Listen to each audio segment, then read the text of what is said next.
This is Health Broadcasting Service HBS Radios, your global pioneers in specialist radio broadcasting, bringing you everything to enhance your health and well-being. Health is your human right. HBS, your partners in everything about your health and well-being.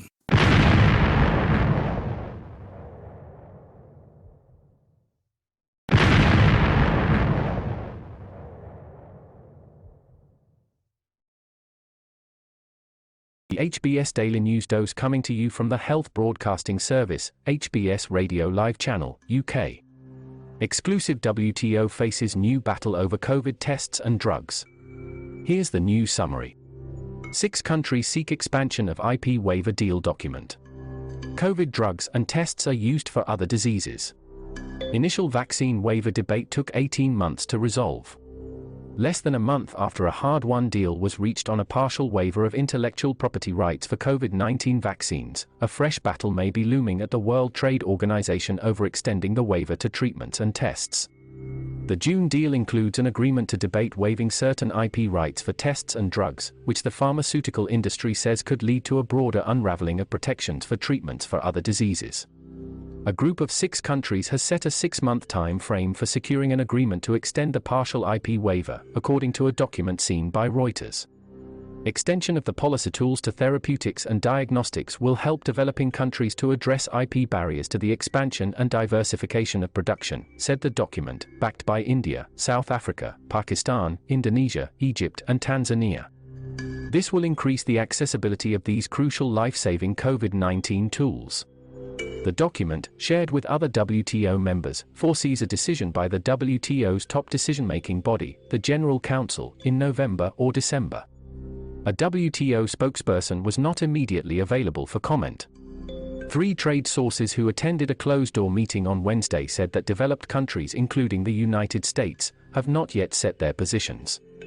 One source said there was a potential for renewed conflict between wealthy countries, which opposed a full waiver on the grounds that it would restrict research and investment, and proponents such as India and South Africa. There is going to be a massive battle, said the Geneva-based ambassador who declined to be named, adding some countries had agreed to the partial waiver only because of the possibility of it being extended. Pandora's box.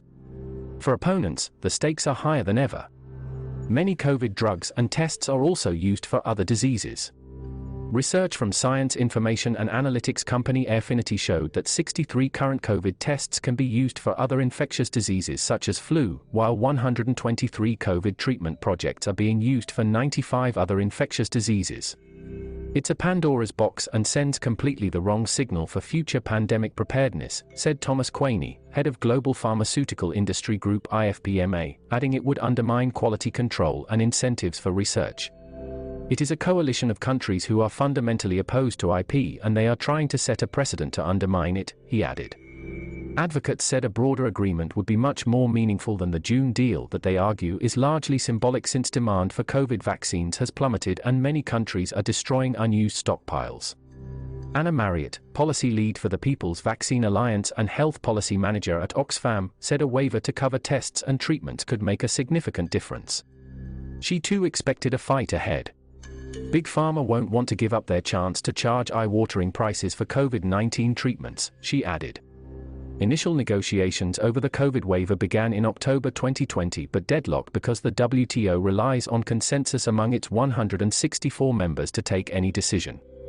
WTO Director General Ngozi Okonjo-Iweala helped overcome the stalemate by calling for a parallel set of Quad talks between 4 parties, India, South Africa, the United States and the European Union. It remains to be seen whether she will use her convening powers this time. The debate over the vaccines waiver was at times acrimonious, with campaign groups and poorer countries heavily critical of wealthy countries. The United States, which initially opposed the waiver but then switched positions, has previously indicated that it would only consider one limited to vaccines. Feel free to connect with us on our Facebook platform at Health Broadcast and our website at www.healthbroadcastingservice.com.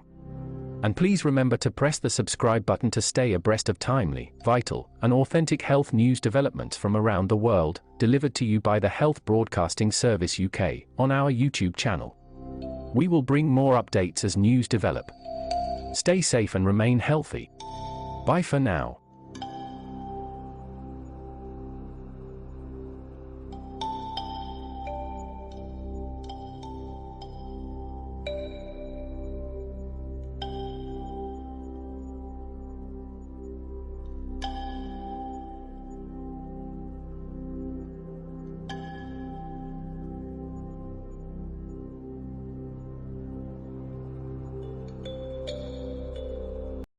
You've been watching the Health Broadcasting Service YouTube channel.